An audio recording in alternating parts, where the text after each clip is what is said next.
All right, well, Republicans, you started it. Now, who is going to end it? Because Democrats sure are flying high over some big-name Republicans flying private. The latest target is Health and Human Services Secretary Tom Price, cited for chartering private planes at least 24 times, and worse, doing so for destinations that the folks at Politico discovered had plenty of frequent, cheaper commercial alternatives.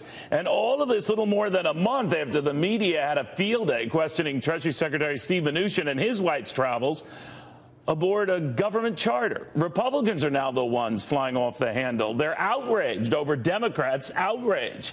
I guess kind of like Democrats were outraged over Republicans' outrage over the same thing a while back. Remember all of those stories about Al Gore's big carbon footprinting or whatever that was? How dare he travel private and waste all that fuel while lecturing audiences about business laying waste to our earth?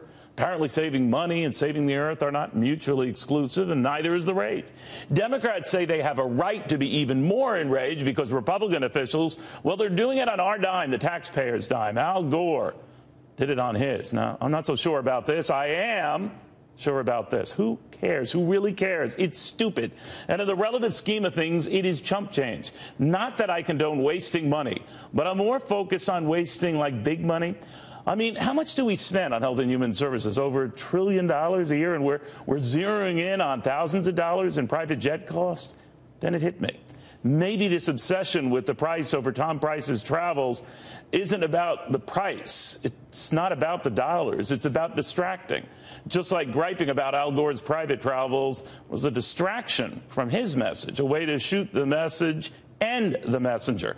Nothing distracts an issue from getting addressed like a distraction that has nothing to do with the issue at hand. So Republicans, suck it up. Those who live by the silly sword die by the silly sword. You started this, and now Democrats are having a field day doubling down on this, because the more they can focus on Republicans wasting money that doesn't add up to much, the more they can prevent cutting sacred Washington programs whose budgets add up to so much more. After all, who is going to listen to an HHS secretary urging cost efficiencies as he dashes around the country flying private? I suspect about the same number will stop taking Al Gore seriously as he bemoans a polluted world flying private. That's the thing about distractions. They work for both parties, and they prevent getting anything done by either party. Trust me. Republicans weren't concerned about how Al Gore got around, just as long as he never got around to addressing his signature issue.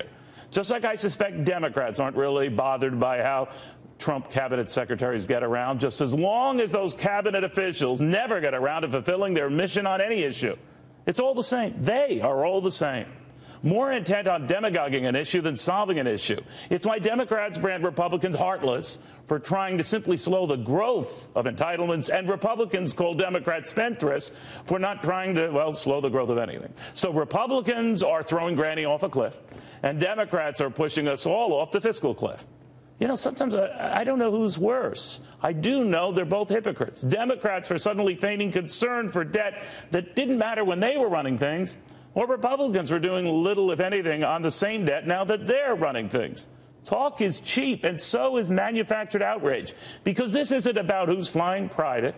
It's about never getting around to doing the important things that matter to the public, to us, to all of us, the folks who pay the bills. Good night.